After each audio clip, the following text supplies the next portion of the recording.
Tu veux que je te raconte l'histoire de la guerre des singes? Ok, mais par contre, moi je raconte mes histoires qu'aux enfants qui se lavent les dents. Donc attrape ta brosse à dents, ton dentifrice, et tu frottes jusqu'à ce que l'histoire soit terminée. 3, 2, 1, 0. Et approche un peu, je vais te dire un petit secret. Les singes, ce sont tes cousins.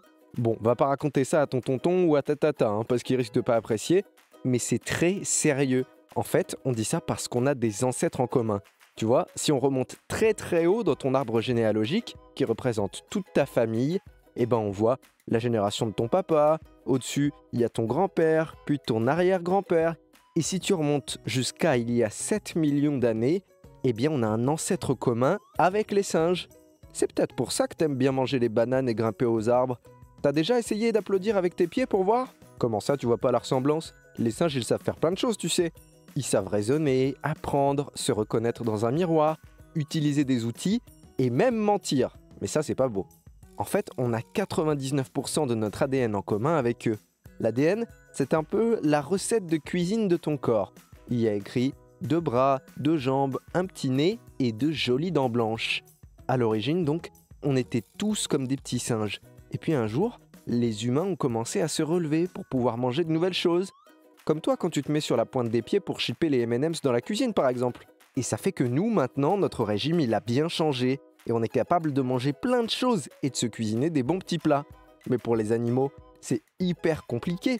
Et pendant le confinement, en Thaïlande, en Asie du Sud-Est, des milliers de petits singes ont envahi la ville de Lopburi. Tu veux que je te raconte? D'accord, mais d'abord, un record. À ton avis, quel est le plus grand nombre de dents qu'on ait vu sur un être humain? 526. Je te jure que c'est vrai. Mais comment c'est possible? Déjà, les dents, en fait, elles étaient toutes petites. Certaines faisaient 0,1 mm. En fait, il s'agissait d'un enfant indien de 7 ans qui avait une maladie très rare. Du coup, les médecins lui ont retiré toutes celles qu'il avait en trop. Et tu sais quoi? Ça a dû coûter une sacrée fortune à la petite souris.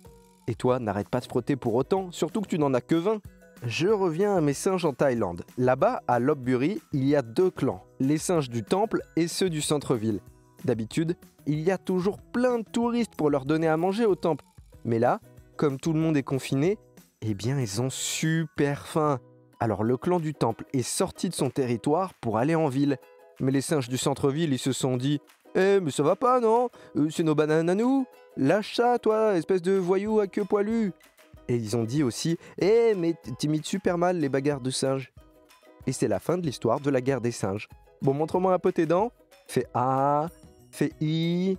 C'est pas mal ça, bien blanche comme il faut. Tant pis pour vous les caries. Allez maintenant, au lit. Je vais pas aller me coucher. Retrouvez les épisodes des Dents et Dodo sur le site et l'application BFM TV et sur toutes les plateformes de streaming. Si cet épisode vous a plu, n'hésitez pas à lui donner une note, à vous abonner à la playlist et surtout à en parler autour de vous. C'est un podcast BFM TV.